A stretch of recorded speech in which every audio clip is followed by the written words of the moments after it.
Halo, apa kabar kalian semua? Di video kali ini saya akan menceritakan sebuah alur film yang berjudul Mengaku Rasul. Film ini dirilis tahun 2008. Film ini dibuat dengan mendapatkan inspirasi dari sebuah peristiwa yang umum terjadi di masyarakat, khususnya generasi muda, atas fenomena aliran sesat yang marak terjadi di Indonesia, bahkan di mancanegara. Oke, tidak panjang lebar mukadimah dari saya, yuk langsung ke alur ceritanya cuy. Di scene awal kita diperlihatkan dengan sosok tokoh agama yang sedang memberikan pencerahan kepada penduduk desa. Sosok ini bernama Guru Samir. Di sini Guru Samir menjelaskan bahwa di akhir zaman kelak Allah akan menurunkan seorang rasul. Dan di sini Guru Samir menjelaskan bahwa dirinya adalah utusan Tuhan atau rasul. Lalu scene berpindah di sebuah rumah sakit. Terlihat seorang wanita yang sedang berbaring. Wanita ini bernama Rianti. Lalu saya akan memperkenalkan beberapa tokoh. Ini adalah ibunya Rianti, ini ayahnya Rianti, dan yang satunya lagi bernama Aji. Aji adalah pacarnya Rianti. Di sini terlihat mereka sedang menyaksikan sebuah siaran di TV bahwa telah terjadi aksi pembakaran di sebuah tempat peribadatan yang dipimpin oleh seorang yang mengaku sebagai Rasul. Lalu film mundur di 3 hari yang lalu. Terlihat Aji sedang bersama perempuan, di mana perempuan ini menggoda Aji. Namun Aji tak meresponnya. Tak beberapa lama Ranti pun datang dan melihat Aji sedang bersama perempuan. Rianti salah paham dan kemudian langsung pergi meninggalkan mereka. Lalu Aji mencoba mengejarnya dan mencoba menjelaskan apa yang sebenarnya terjadi. Namun Rianti tetap saja tidak percaya, lalu malah menampar Aji.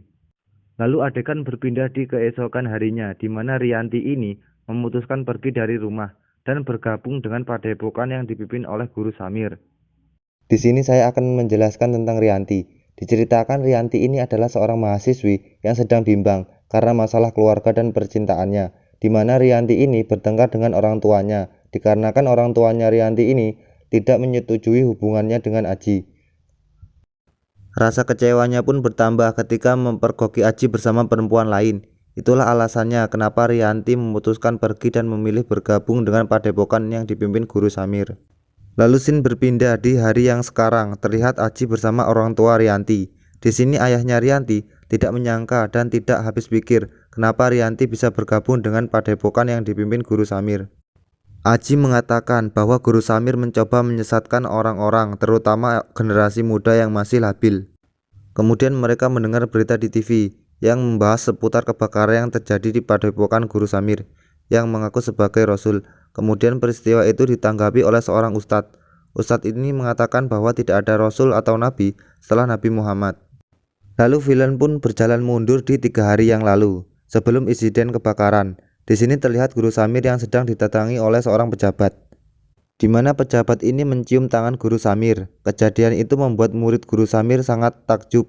Lalu murid Guru Samir ini mengatakan bahwa mencium tangan Guru Samir sama saja mencium Hajar Aswad, dan mengatakan bahwa mereka tidak perlu susah-susah naik haji. Setelah pejabat itu pergi, terlihat seorang wanita yang sedang memandangi Guru Samir. Nampaknya perempuan ini sangat mengagumi sosok Guru Samir. Lalu scene berpindah di malam harinya, di mana Guru Samir ini sedang memberikan tausiah. Di dalam tausiahnya ini, Guru Samir mengatakan bahwa tidak seorang pun yang berhak menghalangi menjadi pengikutnya. Lalu Ranti bertanya kepada Guru Samir, bagaimana jika yang menghalangi adalah orang tuanya? Guru Samir mengatakan yang menghalangi itu adalah musuh Allah dan wajib untuk dimusuhi. Lalu mengatakan memusuhi orang seperti itu adalah jihad. Wajib diperangi. Jihad! Setelah bertausiah, Guru Samir dan Ustadz Baihaqi ini berdebat, di mana Ustadz Baihaqi ini tidak sependapat dengan apa yang dikatakan oleh Guru Samir. Lalu Guru Samir mengatakan untuk jangan mencampuri urusannya. Scene berpindah dengan Guru Samir yang sedang bertemu dengan seorang perempuan, di mana Guru Samir ini mengajak perempuan ini ke sebuah tempat secara sembunyi-sembunyi. Lalu istri Guru Samir ini menemui Ustadz Baihaqi dan menanyakan keberadaan suaminya. Ustadz Baihaqi mengatakan bahwa Samir tidak berada di sini dan malah menyuruh istri Guru Samir untuk pulang dan biar dia yang mencarinya.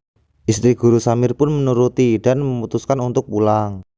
Sesampainya di rumah, istri Guru Samir ini sangat sedih karena melihat anak bungsunya yang sedang sakit.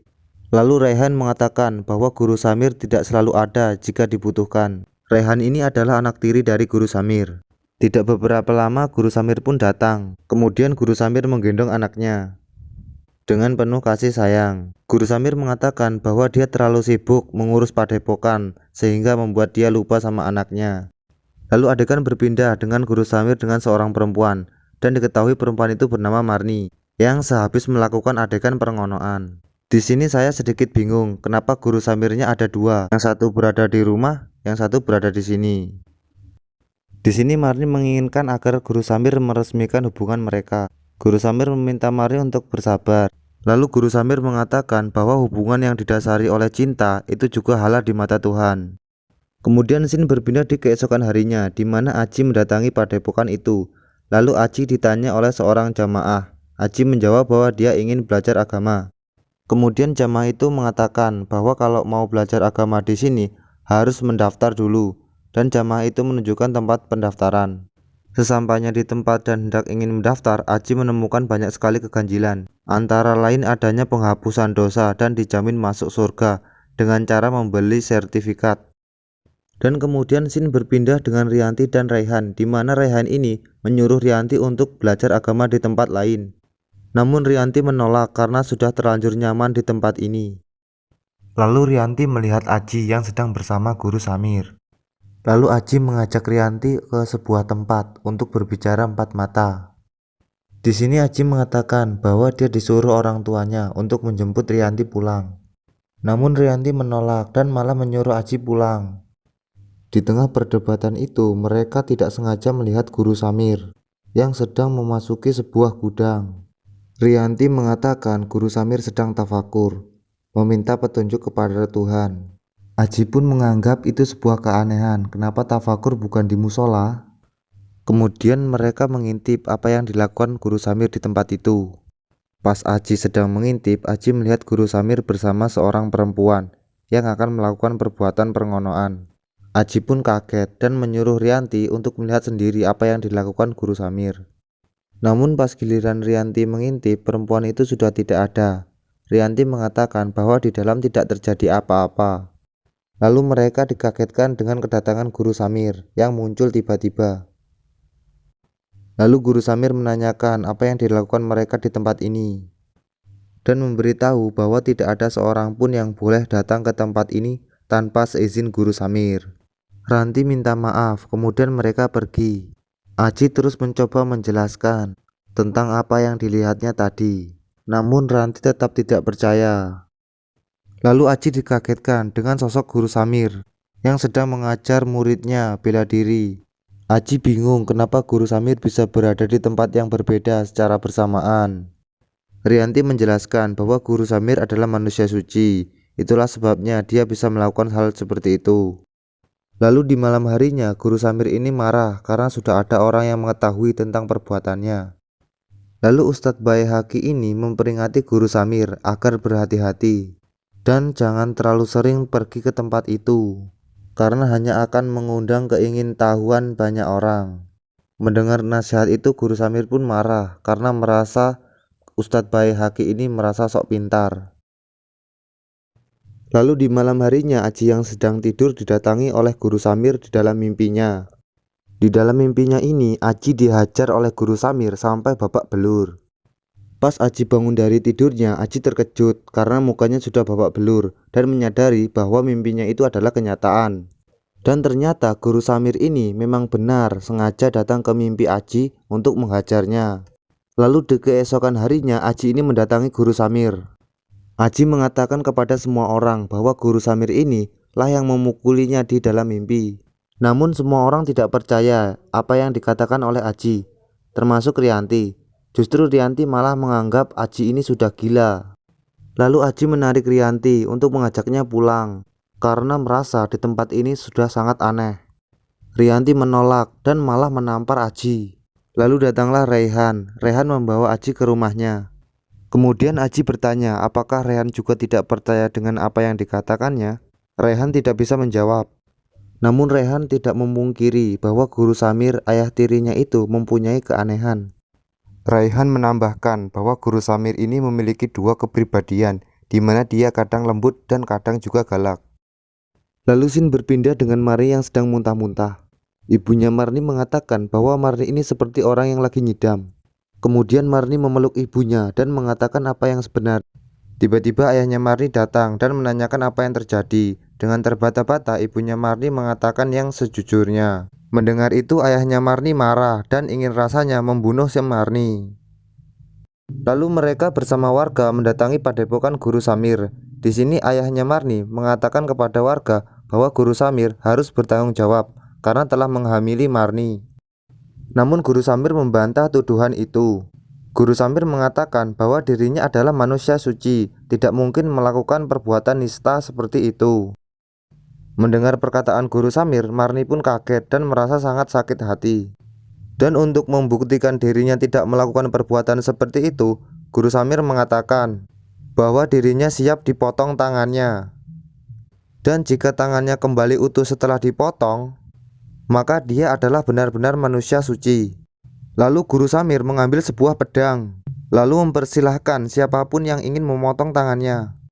Ayah Marni pun maju dan siap untuk memotong tangan Guru Samir. Dengan penuh amarah, ayah Marni menghujangkan pedangnya dan berhasil memotong tangan Guru Samir. Guru Samir pun terjungkal dan menahan rasa sakit karena tangannya sudah terpotong. Kemudian Ustadz Baihaqi menyuruh untuk membawa Guru Samir masuk. Melihat kejadian itu, semua orang pun terdiam, termasuk Rianti. Kini mereka menyadari bahwa benar Guru Samir telah menghamili Marni. Tapi mereka salah. Tidak berapa lama kemudian, Guru Samir kembali ke hadapan mereka dengan tangan yang utuh. Dan disinilah Guru Samir mengatakan bahwa dirinya adalah manusia suci, dan dia mengatakan bahwa dirinya adalah utusan Tuhan untuk menyelamatkan umat manusia. Melihat kejadian itu, ayah Marni pun marah dan langsung menyeret Marni untuk pergi dari tempat itu.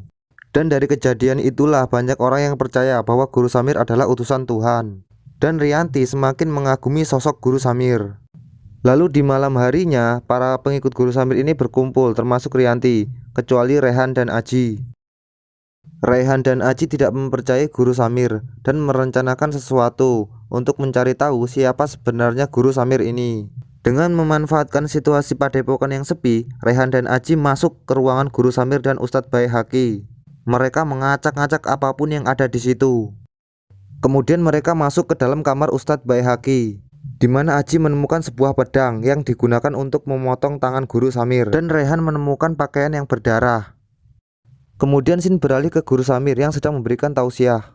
Di sini Guru Samir mengatakan bahwa dirinya menjamin pengikutnya pasti masuk surga dan mengatakan bahwa dia adalah utusan Tuhan. Lalu scene beralih dengan Ustadz Baihaqi, di mana Ustadz Baihaqi ini mengatakan kepada warga bahwa dirinya sudah memperingati Guru Samir agar jangan berbuat seperti itu. Di sini Ustadz Baihaqi mengompori para warga agar segera bertindak. Kemudian para warga mendatangi tempat peribadatan itu.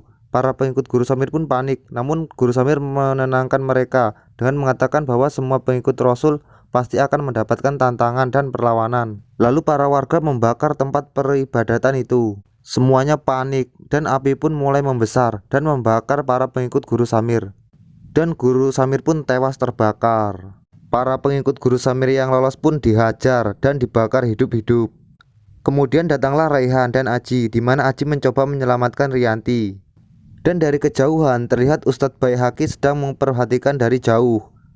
Lalu scene berpindah di 3 hari setelah insiden pembakaran itu, di mana para warga membicarakan tentang Guru Samir yang tewas terbakar. Di sini mereka terlihat berbincang-bincang dan menanyakan tentang keberadaan Ustadz Baihaqi, di mana setelah insiden itu Ustadz Baihaqi tidak pernah terlihat. Lalu bapak-bapak yang pakai baju warna putih itu mengatakan bahwa Ustadz Baihaqi mungkin malu dengan semua kelakuan Guru Samir yang sudah gendeng. Dan ketika bapak-bapak itu berbalik badan, dia pun kaget karena Guru Samir sudah berada di hadapannya. Semua orang pun terkejut dan terdiam 1000 bahasa. Mana mungkin orang yang sudah mati terbakar bisa hidup lagi. Dan berita tentang kebangkitan Guru Samir pun heboh, sampai diliput oleh sebuah acara di televisi. Berita itu pun sampai di rumah sakit tempat Rianti dirawat. Ketika Aji hendak menjenguk Rianti, Aji pun kaget karena melihat Rianti sudah tidak ada di kamarnya. Dan ternyata Rianti menemui Guru Samir. Rianti kabur dari rumah sakit karena mendengar bahwa Guru Samir telah bangkit. Kemudian mereka memutuskan untuk menikah. Mendengar Rianti mau menikah dengan Guru Samir, Aji pun marah dan tidak habis pikir kenapa Rianti mau menikah dengan Ustadz Cabul, dan mengatakan bahwa semua perempuan pasti akan dinikahi Guru Samir, termasuk anak kandungnya sendiri, Sarah. Mendengar itu, ibunya Raihan menceritakan yang sebenarnya, bahwa Sarah ini bukanlah anak kandung dari Guru Samir. Guru Samir menikahi dirinya di saat usia kandungannya sudah 1 bulan, dan mengatakan bahwa sebenarnya Guru Samir dan Ustadz Baihaqi ini adalah saudara kembar, di mana Ustadz Baihaqi ini selalu berkorban untuk kepentingan Guru Samir. Mendengar itu, mereka pun langsung pergi ke kuburan dan menggali kuburan itu, dan ternyata benar bahwa yang mati terbakar bukanlah Guru Samir, tapi Ustadz Baihaqi. Dan bisa disimpulkan bahwa yang tangannya terpotong itu bukanlah Guru Samir, tapi Ustadz Baihaqi. Melihat kebenaran itu, mereka pun langsung berlari. Mereka ingin mengungkap kebusukan Guru Samir selama ini. Kemudian adegan berpindah dengan Guru Samir dan Rianti yang sudah resmi menikah. Singkat cerita, Guru Samir dan Rianti ini akan melakukan adegan pengonoan. Di saat mereka lagi ngonoan, di luar dugaan Rianti ini malah menusuk Guru Samir di bagian punggung hingga tewas. Dan ternyata Rianti ini sudah tahu tentang kebusukan Guru Samir selama ini. Setelah membunuh Guru Samir, Rianti pun berjalan keluar sambil menangis. Lalu Aji dan Raihan tiba di tempat dan melihat Guru Samir yang sudah tewas bersimbah darah dengan pisau yang menancap. Kemudian film ditutup dengan adegan Rianti dan ibunya Raihan sedang berpelukan, dan film pun selesai.